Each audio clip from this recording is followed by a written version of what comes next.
حب تو اندر بدل ماندگار ای وطن، دشت خلج زیبا خوش بهار ای وطن، دشت خلج زیبا خوش بهار ای وطن، خوش بهار ای وطن.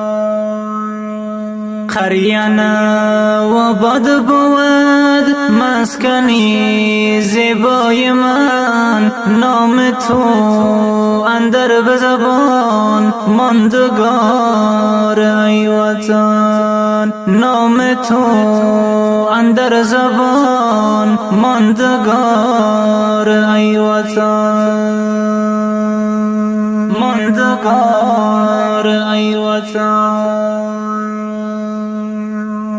آبشار این وطن خوب و شیرین میبینم، دشت و دامانی تخار با صفای ای وطن، دشت و دامانی تخار با صفای ای وطن.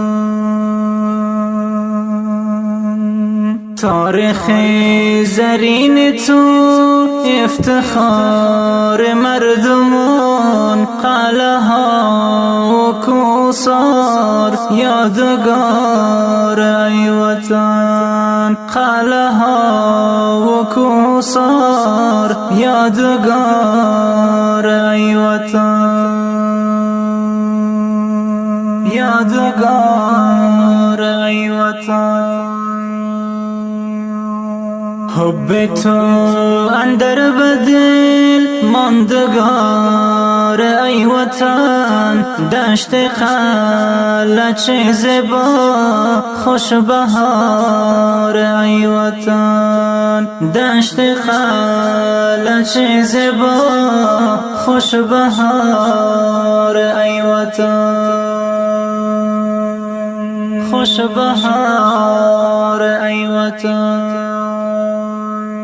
قریانه و باد بود مسکنی زیبای من، نام تو اندر به زبان ماندگار ای وطن، نام تو اندر زبان ماندگار ای وطن، ماندگار ای وطن.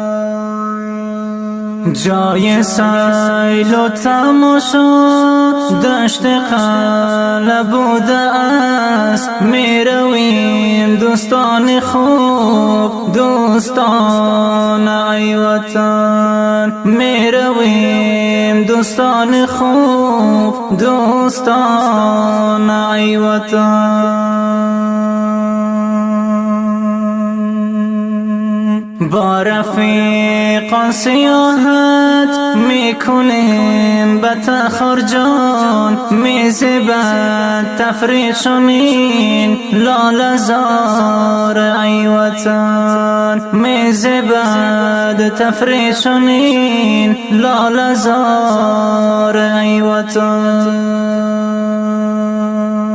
لالزار ای وطن. دشت قلعه نواباد مسکنی زیبای من، صالح یار در یاد تو بیقرار ای وطن، صالح یار در یاد تو بیقرار ای وطن.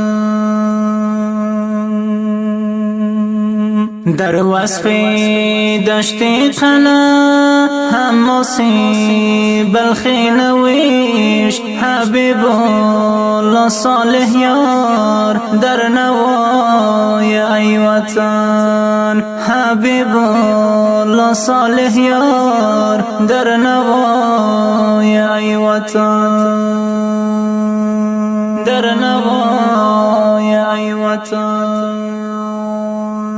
حب تو اندر بدل ماندگار ای وطن، دشت خلج زیبا خوش بهار ای وطن، دشت خلج زیبا خوش بهار ای وطن،